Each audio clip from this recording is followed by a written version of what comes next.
What's with that stare? Ani Clarice nang mapansin ang paninitig ng asawa. Wala naman, misis ko. Ang cute mo kasi lalo kapag kumakain ka.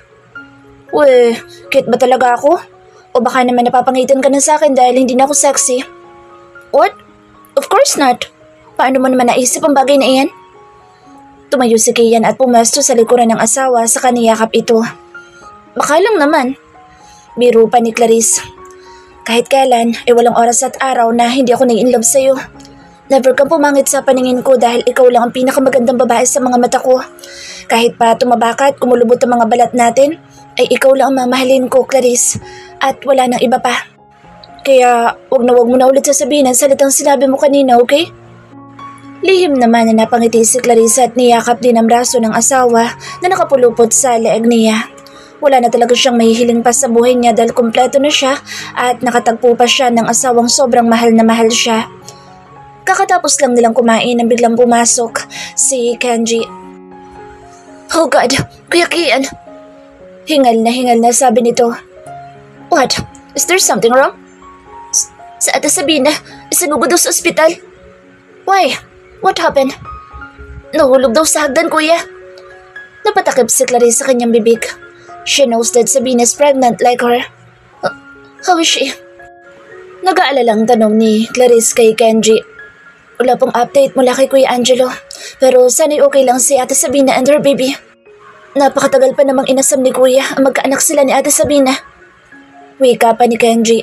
Napakuyom naman bigla ang kamao ni Kian at agad na napansin iyon ni Clarice. Are you okay? Tanong agad niya sa asawa. If something bad happened to their baby, I'll sue that woman. Kian angrily said. Napakunot naman ang noo ni Clarice. Kian, I'm sure na hindi ka gustuhan na sabihin ang nangyari. Aksidente yun at hindi mo siya kailangang sisihin. Ani Clarice, ngunit hindi na nagsalita si Kian. Naalala ni Kian ang sinabi sa kanya noon ni Sabina na ayaw nitong ipanganak ang anak nila ni Angelo. Pero sana nga'y mali na ang hinala niya at aksidente lang ang nangyari. Kundi mananagot talaga sa kanya si Sabina. Nakaupo silang lahat sa sofa at naghihintay ng update mula kay Angelo. Ayaw din naman iwanan ni Kian si Clarice para lang pundahan si Sabina. Hello kuya? Ani Kenji, kaya napatingin si Kian at Clarice dito. Nakahilig na kasi si Clarice sa balikat ni Kian habang nanonood sila ng TV. Oh God. Gilalas ni Kenji, kaya naman inagaw ni Kian ang cellphone sa kapatid. What happened, Angelo? He heard his brother is crying. My baby can survive, Kian. Umiiyak na wika ni Angelo. Tom! Biglang napatayo si Kian mula sa pagkakaupo nito. Mabuti na lang at umupo na ng maayos si Clarice. Kian? Nagtatakang tanong ni Clarice. Their baby is dead. Oh my God! Gulat na saan ni Clarice at agad na kinilabutan. Pakaramdam niya halos lahat ng balahibo sa katawan niya nagsitayuan dahil sa sinabi ni Kian. Bigla tuloy siyang napahawak sa kanyang tiyan dahil alam niyang kasabayan lang niya sa pagbubuntis sa Sabina. Stay here. I'll go to the hospital. Ani Kian. Wait, sasama ako. No, dito ka lang. Kian, please. I want to see Sabina too. Pagpupumilit ni Clarice. Napabuntong hininga naman si Kian at kalaunay pumayag na rin. Ikinuha lang niya ng long coat si Clarice at umalis din sila. Pati si Kenji ay sumama na rin sa kanila. Pagkarating nila sa ospital ay pinuntahan agad nito si Sabina. Nadat na nilang umiiyak ito pati na rin si Angelo. Nilapitan agad ni Kian si Angelo at niyakap ito ng mahigpit. Pati si Kenji ay yumakap na rin sa kapatid. Why are you here? Tanong ni Sabina kay Clarice. Nakikiramay ako sa pagkuula ng baby mo, Sabina. Get lost. I don't need your sympathy. Siguro masaya ka, ano? Dahil nawala ang baby ko. Galit na ani Sabina kay Clarice na ikinagulantang ng lahat. Lalo na si Kian na agad na lumapit kay Clarice at inilayo kay Sabina. What is wrong with you, Sabina? Saway ni Kian dito. I hate all of you. Kagagawin niyo nangyari sa baby ko.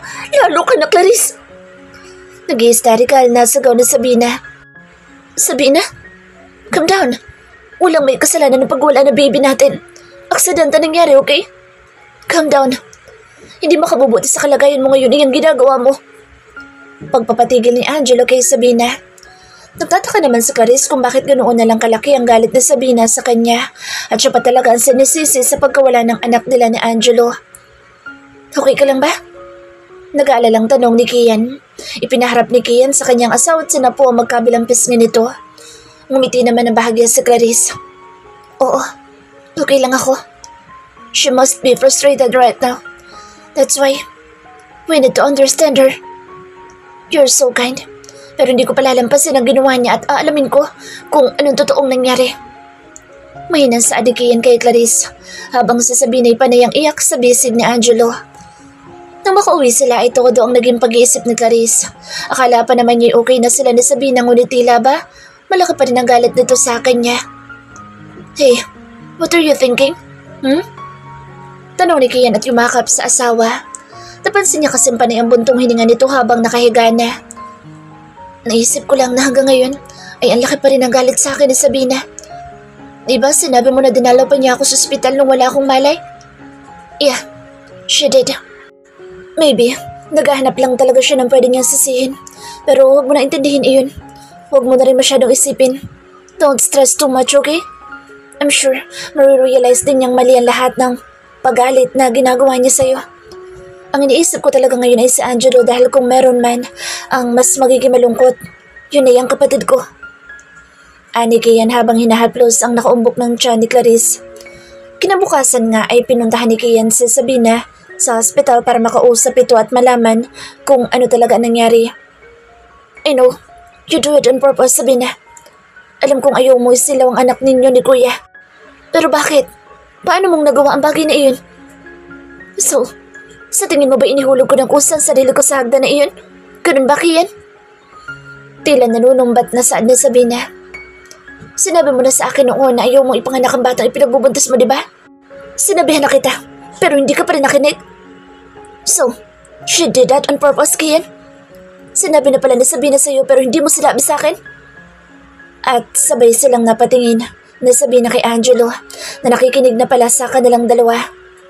No, he didn't do that on purpose. I love my baby. Hindi totoo sinasabi ni Angelo. Huwag kang maniwala sa kanya. Sinungaling. Sagaw ni Angelo na halos makapagpatalon kay Sabina. Angelo, please. Huwag kang maniwala sa kanya. Mahal ko ang magiging baby natin. Tumayo si Sabina kahit nanghihina at lumapit kay Angelo. Hahawakan niya sana ang kamay ngunit iniiwas ni Angelo ang kamay nito. Umalis at iniwan si Sabina habang nakalupagi sa sahig. Kasalanan mo to, Kian. Kasalanan niyong dalawa ni Clarice. I hate you. Kinasusuklaman ko kayong dalawa. Ito ang tatandaan mo. Kapag iniwanan ako ng kapatid mo, hindi ko rin hahayaan na maging masaya kayong dalawa. Kagaya ng ginawa mong pagiging miserable ng buhay ko noon. Huwag mong isisi sa kahit na kanino nangyayari sa iyo ngayon, Sabina. Kung meron ka man na dapat nasisihin, walang iba, kundi ang sarili mo. Malumanay ng wika ni Kian at iniwan ng mag-isa si Sabina sa loob ng silid nito. Pagkasarado ni Kian ng pintuan ay nagsisigaw na si Sabina. Mananagot kayong lahat sa pagkawala ng baby ko. Lalo ka na. Lalo ka na, Clarice. Inagaw mo lahat sa akin pati ng taong pinakamamahal ko. Pagbabanta pa nito na para bang nawala na sa sarili habang naglulupasay sa sahig at sinasabunutan ng sariling buhok. Wala siyang ibang nasa isip kundi ang magantihan si Clarice kahit na alam niyang wala naman itong kasalanan sa pagkawala ng anak niya. Pagka-uwi ni Kian ay tulog na tulog si Clarice. May munting hilig pa siyang naririnig habang nakaunan ito sa dalawang palad nito at nakatagilid pa ng pwesto. Alam ni Kian na nahihirapan na sa pwesto ang asawa dahil sa malaking tiyan nito. Kaya naman nilagyan niya ito ng mga unan sa gilid nito. Pumesto siya sa tabi ni Clarice at tinitigang mabuti ang maamo at malaanghel na mukha ng asawa. Hindi niya alam pero bigla na lang siyang napangiti. Hinaplos ang buhok nito at masuyong hinalikan sa labi. Kinaumagahan. Good morning, Habi. Nakangiting bungad dito sa kanya. Isang napakagandang buka ang agad ay nakita niya sa pagmulat pa lang ng mga mata niya. Kaya naman dinampian niya rin ang halik ang labi nito. Good morning, wifey ko. he said in a bedroom voice, at niyakap ang asawa at ipinatong ang ulo sa hita nito. Nang maramdaman niya ang paggalaw ng tiyan ni Clarice ay tila ba na walang antok niya at agad na napabalikwas ng bangon. Did you feel that? Gilalas nito kay Clarice at muling hinawakan ang belly nito. Of course, nasa tiyan ko kaya ang sumipa. Natatawang saad ni Clarice. Ang totoo niya ay palagi nang nararamdaman ni Clarice ang pag-kick ng baby niya. Pero since busy si Kian ay hindi na niya ito iniistorbo. At ngayon na lang yata nito naramdaman ulit ang paggalaw ng baby sa tummy niya. Hello baby, good morning. Excited na kami makita ka pero may pakiusap lang sa'yo ang daddy ha. Napangiti naman si Clarice dahil sa pagkausap ni Kian sa baby nila. Ngayon pa lang ay nakikita na niya kung gaano ito ka-sweet na ama sa magiging anak nila. Huwag mong pahirapan si mommy ha. She wants a normal delivery. Kaya naman isang iri pa lang ni mommy ay dapat lalabas ka na, okay? Mas lalo namang natawa si Clarice kaya natapik niya ang braso ni Kian. Ano ba sinasabi mo sa anak mo? As if naman isang iri pa lang ay lalabas na siya. It takes a lot of time siguro. But I wish na hindi kami tumagal na isang oras sa delivery room. Umaasang saad ni Clarice. Nanood na rin siya ng mga videos on how to give birth. Nagsasearch na din siya kapag may gusto siyang malaman tungkol sa kung paano ang tamang pag-iri para sa panganganak. At hiling niya, sana'y may apply niya ang lahat ng kanyang nababasa at napapanood. Today is your 9th month. Ilang araw na lang ang hihintay nila para makita ang kanilang baby. Ready ka na? Tanong ni Kian. Suot na ni Clarice ang medyo may kalakihan na rin itong bestida. Nakahawak na rin si Clarice sa balakang nito habang isang kamay ay nasa tummy nito. Oo, excited na ako makita ang kabuuan ng ultrasound niya. Kung nakaposisyon na ba siya para lumabas o hindi pa. Don't worry, I'm sure our baby is into position. Ramdam ko mabait siya at masunurin kaya alam kong hindi kanya pahirapan. And one thing, after our check-up, kapag nalaman na natin ang gender niya ay mamimili na tayo ng needs niya. Isasama ko sa Clark para naman may katulong tayo magbitbit ng pinamili natin. And purpose ko na rin ay para makapaglakad-lakad ka. Nag-search kasi ako. Ang sabi nila, mabuti raw para sa buntis sa maglakad-lakad kapag kabuwanan na nila. Mahabang litanya ni Kian. Si Clarice naman ay nakatitig lang sa asawa habang nagsasalita at nang matapos na ito sa pagsasalita ay saka naman siya napangiti. What's with that smile? Wala naman. Iba pala talagang pakiramdam kapag may asawa na nakasuporta sa babae nagbubuntis. Thank you, Kian. I feel safe and secure right now. Of course, my wifey. You're always safe when you are with me. He said and gently kissed Clarice on the lips. Pagkatapos nga nilang mag-almusal ay dumiretso din agad sila sa ospital sa obigay ni Clarice. Pinagpahinga lang saglit si Clarice para sa BP at nang kalmado na ito ay saka lang ito kinuhanan ng blood pressure. Medyo mababa ang dugo mo, iha. But don't worry, kusan tataas iyan kapag manganganak ka na. Paliwanag pa ng doktor. Safe ba yun, Doc? Yes. May mga senaryo talagang ganito. But we prepare this kind of situation, kaya mas gusto namin na namamonitor namin ang pagbubuntis na isang babae. Paliwanag pa ulit ng doktora. Mukha namang nasatisfied si Kian sa sagot nito kaya hindi na muling nagtanong pa. Halika iha, mahiga ka rito at sisimulan ko na ang pag-ultrasound ko sa'yo. Sa paghiga ay inalalayan siya ni Kian. Nang masiguradong komportable na siya ay saka lang siya nito binitawan, ngunit umupo pa rin siya sa tabi niya para sabay nilang makita ang gender ng anak nila. Maya-maya pa'y lumapit na ang doktor at pinunasan ng ultrasound gel ang tummy ni Clarice at agad na tinapatan ng ultrasonography. At nanlaki nga ang mata nila. Halos maluha-luha pa nang makita ang anak nilang nakapwesto ng ulo pababa sa puwerta ni Clarice. How is he, Doc? Excited na tanong pa ni Kian. Congratulations, you have a baby girl. Oh my God! Kilalas ni Clarice. Hindi niya akalain na babae din na magiging panganay niya kagaya ng kanyang ina. Babae magiging anak natin, wifey ko. Si Kian na hindi magkamayaw dahil sa tuwa. Nang makita ni Clarice ang reaksyon ni Kian, she felt happy too. Buong akala niya lahat ng lalaki noon ay kagaya ng daddy niyang inabando na sila. Ngunit hindi pala. Dahil may mga lalaki din na paninindigan at pipiliin ka sa araw-araw. Namamahalin ka kahit na sa tingin mo hindi ka karapat-dapat para sa kanila. Kagaya nila ni Kian, na literal na langit at lupa ang pagitan. Samantala, kakalabas lang ni Sabina nang makita niya nang pumasok si Clarice sa room ng OB-GYN nito na naging OB-GYN ni Dinia. Uminto siya sa tapat ng pintuan nito at pinanood kung gaano kasaya mag-asawa sa magiging anak ng mga ito. Napahawak siya sa kanyang tiyan at nakaramdam na matinding kalungkutan para sa anak na dapat ay kasabay ng isisilang ng anak ni Clarice. Don't worry baby, hindi papayag si mommy na wala kang kasabay na ililibing. Pagbabayarin natin ng taong may gawa nito sa'yo. Panunumbang sabi nito habang hinihimas ang tiyan niya na ngayon ay kupis na.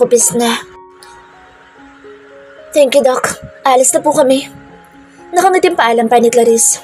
You're welcome. See you in a days.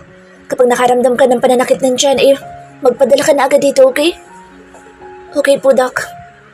Huling sinambit ni Clarice bago sila nagtungo sa may pintuan. Nag-uusap pa silang dalawa ni Kian ngunit nagulat sila nang makitang nasa labas ng pintuan si Sabina. You two seems very happy, ha? Bungad din Sabina sa dalawa.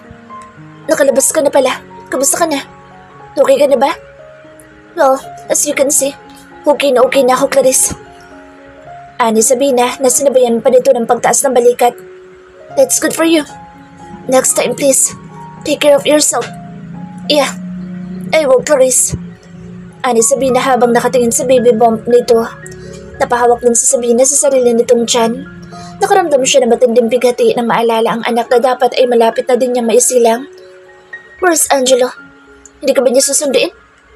Tanong ni Kian dahil sumasabay sa kanila si Sabina sa paglalakad palabas ng ospital. Wala siyang balak na isabay ang kanyang hipag sa loob ng kanyang sasakyan. Kaya naman, yun agad ang naitanong niya. Well, he is angry with me. And alam mo kung anong dahilan. Kaya naman alam kong hindi niya ako susunduin. Diretsyong sagot ni Sabina. He loves you. At alam kong mapapatawad ka niya. Kahit hindi na Kian, hindi ko rin naman mahal ang kuya mo at alam kong alam mo yan. Napahinto si Kian sa paglalakad kaya naman napahinto rin si Clarice. Sabina siguro the smirk at them. Bakit parang gulat na gulat pa kayo? I know matagal niyo nang alam yan. Right, Kian? Napatingin naman si Clarice kay Kian. You know what, Sabina? Mukhang kailangan mo na yata magpatingin sa espesyalista. I felt that there is something wrong with you. Why would you say that, Kian? Look at me. I am totally fine. Sabina smiled at them. Napapailing na lang si Kian sa inaasal ni Sabina sa harapan nila ni Clarice. Kaya naman hinawakan na ni Kian ang kamay ni Clarice. Balak na sana nilang maglakad para iwan na si Sabina at hindi na ito makasabay sa kanila pero bigla nitong hinawakan ang braso ni Kian at pinigilan nitong maglakad at makalayo mula sa kanya. Kian, alam mong ikaw lang ang minahal ko noon pa man, diba? Alam mong hindi ko mahal ang kuya mo.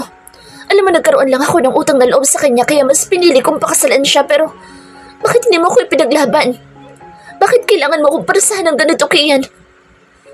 Nagulat si Kian at nabigla sa inaasal na Sabina ngayon. Nalaki naman ang mga mata ni Clarice dahil sa lakas na loob ni Sabina upang sabihin ang mga katagang iyon kahit na ang daming taong nakakakita at nakakarinig. Hindi ko alam ang sinasabi mo, Sabina. So please, leave me alone, okay?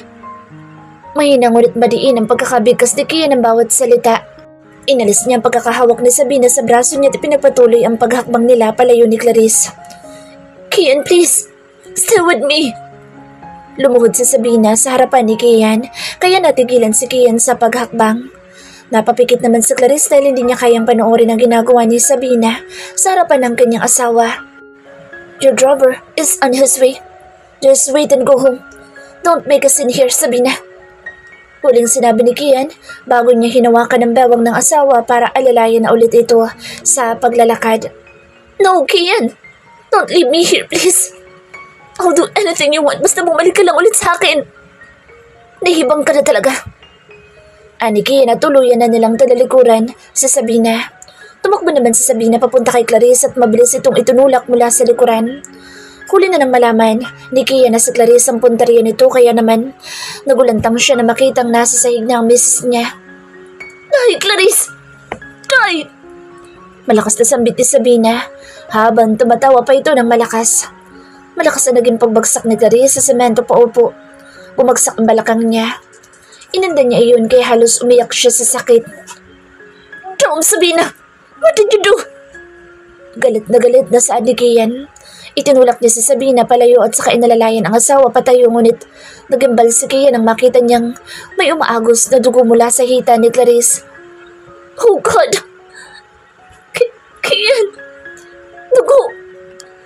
Nahindakot ang saan ni Clarice. Agad naman na binuhat ni Kian si Clarice at dinala pabalik sa ospital. Ipinasok ito sa emergency room at muli naman nang naiwan si Kian sa labas ng pintuan. Napasabunod siya sa kanyang sariling buhok dahil sa naisip niya naging kapabayaan niya sa misis niya. Ngunit nang maalala niya ang ginawa dito ni Sabina ay kinuha niya ang phone niya at tinawagan ng kanilang family attorney. Hello, attorney. Get that woman named Sabina and put her in jail. He almost shouted. Wala siyang pakialam kung magalit pang kapatid niya si Angela sa kanya dahil sa ginawa niya, pero talagang hindi niya mapapalampas ang bagay na ginawa ni Sabina kay Clarice. Talagang labis na ang kasama ni Sabina dahil kahit na alam nitong buntis sa Clarice ay nagawa pa rin itong itulak. Good thing nakabuhanan na rin ni Clarice. Kaya naman nang may lumabas na doktor mula sa emergency room ay tumayo agad si Kian upang magtanong dito. Doc, kamusta ang asawa ko? I need your consent. Kailangan na masaya sa asawa mo. Natatandaan mong kagagaling lang niya sa ospital at kagaya ngayon ay marami na naman ang dugong nawala sa kanya. Kaya kailangan na namin siyang CS para mailigtas ang baby. Okay, Doc. Gawin niyo po ang lahat basta mailigtas lang ang mag-ina ko. Okay, Mr. Berlin. May pinapirmahan kay Kian at agad naman itong pinirmahan ng waiver na nagsasabing kailangan ng emergency CS sa Clarice. Akala niya pagkatapos ng problema sa Aguirre family ay tapos na, ngunit hindi pa pala. At ngayon ay nanganganib na naman ang buhay ng kanyang mag-ina. Parang palagi lang na nauulit ang mga pangyayaring nakakapagpalumos sa kanya. Sa loob ng ilang oras na paghihintay, sa wakas ay may lumabas na rin na doktor. Kagad siya lumapit dito at muling itinanong ang kalagayan ng kanyang asawa. Doc, kumusta ang asawa at anak ko? Nangungusap ang mga matang tanong ni Kian. Sobrang bilis na rin ang tibok ng puso niya at kakaiba na rin ang kabog ng dibdib niya, lalo na maging mabagal ang pag-response sa kanya ng doktor na tinanong niya. Iniangat nito ang kamay at pinatong sa balikat niya kaya mas lalo siyang kinabahan. Don't worry, Mr. Berlin. We're just on time. Safe na ang iyong mag-ina at maaari mo na silang makita. Hindi pa tapos sa pagsasalita ang doktor ay agad na siyang napaluhod kasabay ng taimtim na pasasalamat sa itaas habang magkasaliko pa mga kamay. Thank you, Lord. Thank you. Thank you. Walang hanggang pasasalamat niya. Kinamayan niya ang doktor at lubusan din na nagpasalamat sa ginawa nitong pagliligtas sa kanyang mag-ina. Habang papasok nga siya kung nasaan ang kanyang mag-ina ay sobra-sobra na excitement na nararamdaman niya. At pagpasok niya nga sa room ng kanyang mag-ina, ay agad na tumulo ang kanyang luha habang siya ay ngiti-ngiti.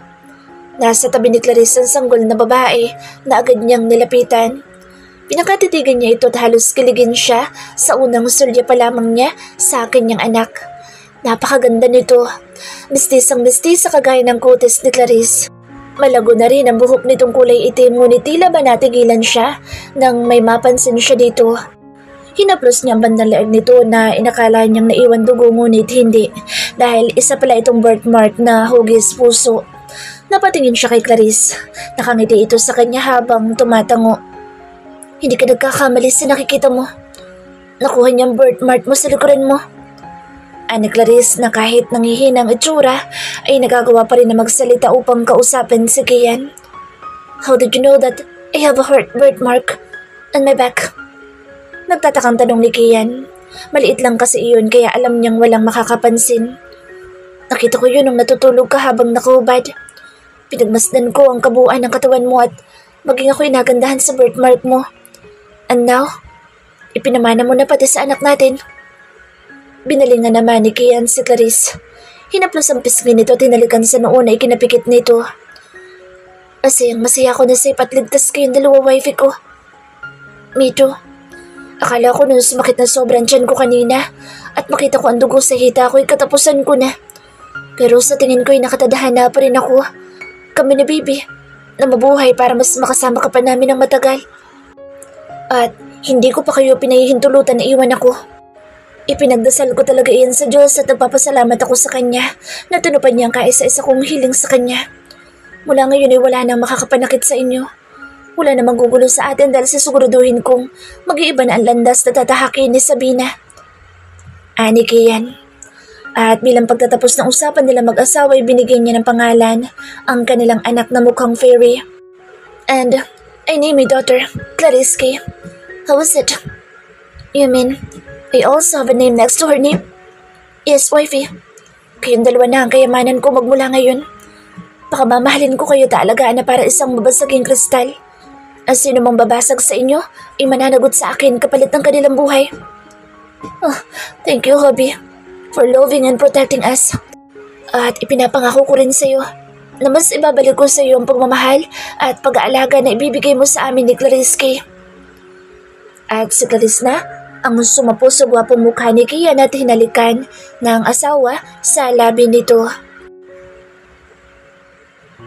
You may now kiss the bride, Father says to Kian. Isang matamis na ngiti naman ang binitawan ni Kian sa kanya marahang sinapo ang pisngi ni Clarice. Saka ito hinalikan sa labi nito.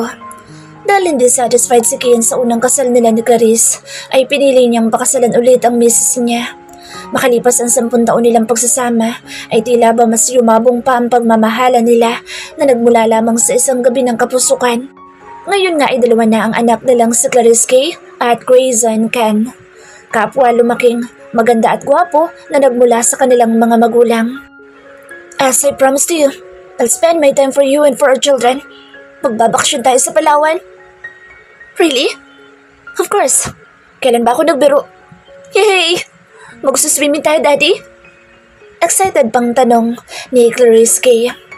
Bahagya namang lumuhod si Kian upang mapantayan si CK na ngayon ay halos umabot na sa kanyang dibdib. Yes, baby. I know na mag-enjoy kayo doon ni Grayson at ni Mommy. Opo naman, Daddy.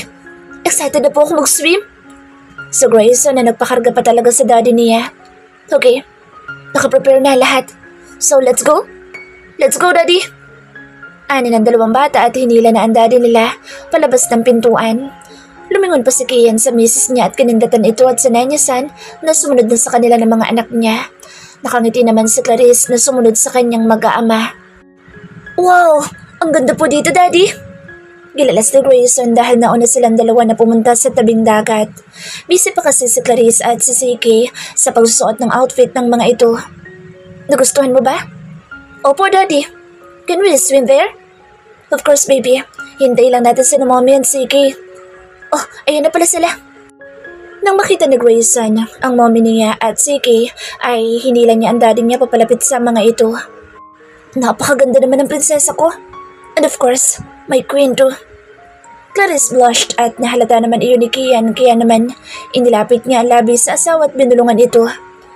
Mamaya ng honeymoon natin. So, be ready my wifey.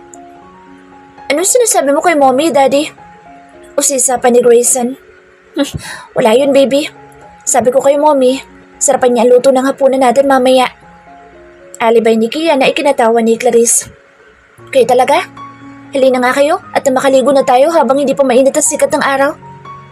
Ani Clarice para hindi na humaba ang usapan. Ito naman kasi si Kian, hindi pa nahintay na wala ang 2 anak sa tabi bago sabihin ang bagay na iyon. Masayang nagbonding ang buong pamilya. Si CK ay nakay Kian habang si Grayson ay nakay Clarice. Tinuturuan ni Kian na mag-surfing si CK habang si Grayson ay nasa salbabida na inaalalayan ni Clarice dahil baka madala ng alon papalayo. 10 taon na si CK habang si Grayson ay 7 taon na. Kaya kinahaponan nga ay magkakatabi silang nakaupo sa buhanginan habang nakatanaw sa papalubog na araw. Kulay kahal na ang langit na tunay nga namang napakagandang tingnan. I hope this happiness would never end. Kian said habang nakangiting nakatitig sa napakagandang kulay ng kalangitan. Of course, we will stay like this until the end of our time here. Tugon ni Clarice, sabay hilig ng ulo nito sa balikat ni Kian. Niyakap naman ni Kian ang kanyang mag-iina. Sabay click ng camera sa unahan nila at nakuhanan nga ang magiging alaala ng isang masaya at buong pamilya.